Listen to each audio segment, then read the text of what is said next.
வணக்கம் மக்களே. இன்றைய காலகட்டத்துல நெறைய பேருக்கு மனசுக்குள்ள ஏகப்பட்ட கஷ்டங்கள் இருக்கு. அந்த கஷ்டத்தையும், வருத்தத்தையும் வெளியில சொன்னா யாராவது நம்மள தப்பா நினைப்பாங்களா? நம்மள தப்பா புரிஞ்சுப்பாங்களா? அப்படின்னு யோசிச்சுக்கிட்டு, அவங்க மனசுக்குள்ளேயே போட்டு புழுங்கிக்கிட்டு, வெளியயும் சொல்ல முடியாம, வீட்டுக்குள்ளேயும் யார்கிட்டயும் சொல்ல முடியாம, அவங்க தனிமையில அழுதுகிட்டு இருக்காங்க. ஏன்? அது நீங்களா கூட இருக்கலாம். அப்படின்னா இந்த கதை உங்களுக்கான ஒரு கதை தான். சில நேரம் கண்ணீர் விழும்போது தான் வாழ்க்கை பேச ஆரம்பிக்கும். இன்னைக்கு நான் சொல்ல போறது ஒரு கதை இல்ல.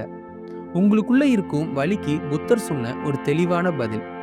இந்த கதையை கேட்டுட்டு உங்க கண்ணீர் நிக்கலாம், அல்லது இன்னும் சற்று அதிகமா கூட வரலாம். ஆனா ஒன்று மட்டும் உறுதி.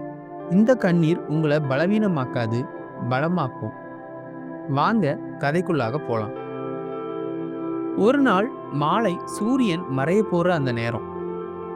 ஒரு இளைஞன், அவன் பெயர் குமார், தலை குனிந்து கண்ணீர் சிந்திக்கிட்டு ஒரு கிராமத்தின் எல்லையில உட்கார்ந்திருந்தான். அவனோட வாழ்க்கை எல்லாம் சிதறி போயிருந்தது. வேலை போச்சு, குடும்பம் அவனை புரிஞ்சுக்கல, அவன் காதலும் அவன் கையை விட்டு போயிருச்சு. அவன் நம்பிய நண்பர்கள் கூட அவன் கூட இப்ப இல்ல. அவனோட கண்கள் சிவந்திருந்தது. கண்ணீரோட உப்பு சுவை அவனுக்கு பழகி போச்சு. அப்போ அவன் கேட்ட அந்த ஒரே கேள்வி, என் வாழ்க்கை ஏன் இப்படி இருக்கு அப்படின்னு அவனுக்குள்ளாவே கேட்டுக்கிட்டு இருந்தான்.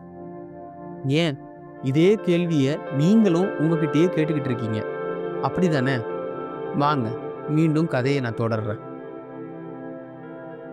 அந்த நேரத்துல அவன் முன்னால ஒருத்தர் வந்து நின்றார். அவர் வேற யாரும் கிடையாது, அவர்தான் கௌதம புத்தர்.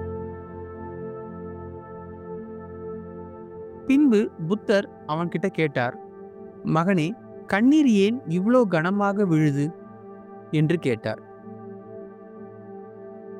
இளைஞன் உடைந்த குரல்ல சொன்னான், சாமி, நான் நல்லவன்தான், ஆனா வாழ்க்கை எனக்கு நல்லதா இல்ல. அவன் கண்ணீர் புத்தரின் காலடியில் விழுந்தது. அந்த கண்ணீரை பார்த்து புத்தர் சொன்ன அந்த முதல் வார்த்தை,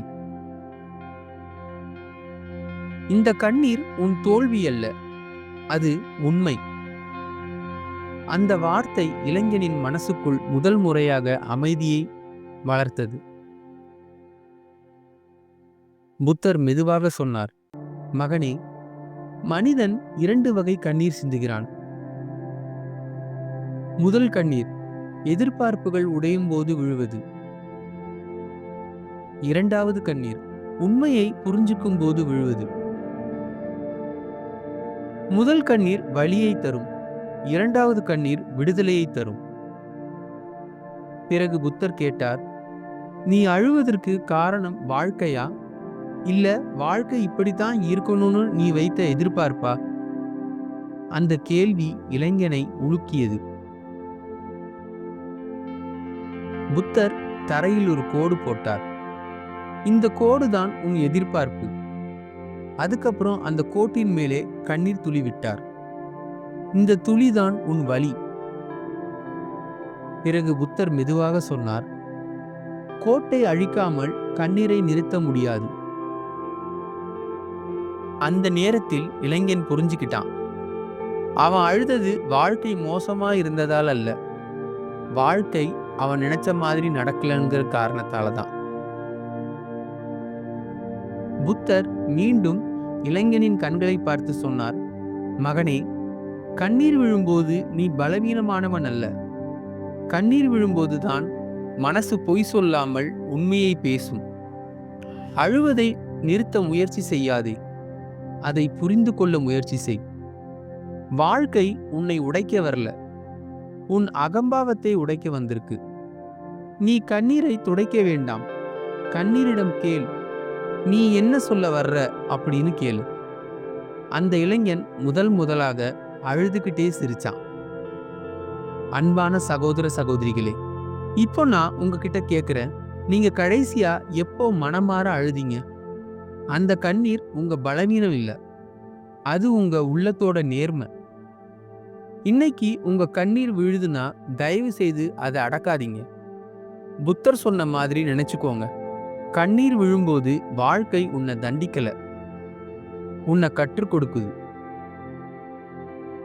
இந்த வார்த்தை உங்க மனசுக்குள்ள எங்கேயோ தொட்டுச்சுன்னு நீங்க நினைச்சீங்கன்னா, இந்த வீடியோவை லைக் பண்ணுங்க.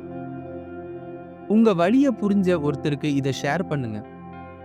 உங்க கண்ணீர் சொன்ன உண்மைய கமெண்ட் செக்ஷன்ல எழுதுங்க. நீங்க இன்னும் புத்தரின் கதைகள் சேனலை சப்ஸ்கிரைப் பண்ணாம இருந்தீங்கன்னா, உடனே சப்ஸ்கிரைப் பண்ணி பெல் ஐகானை கிளிக் பண்ணிக்கோங்க. ஏன்னா, நீங்க இங்க தனியா இல்ல, நாங்க உங்களோட இருக்கோம். மீண்டும் நாளை வேறொரு கதையோடு சந்திப்போம். நன்றி, வணக்கம்.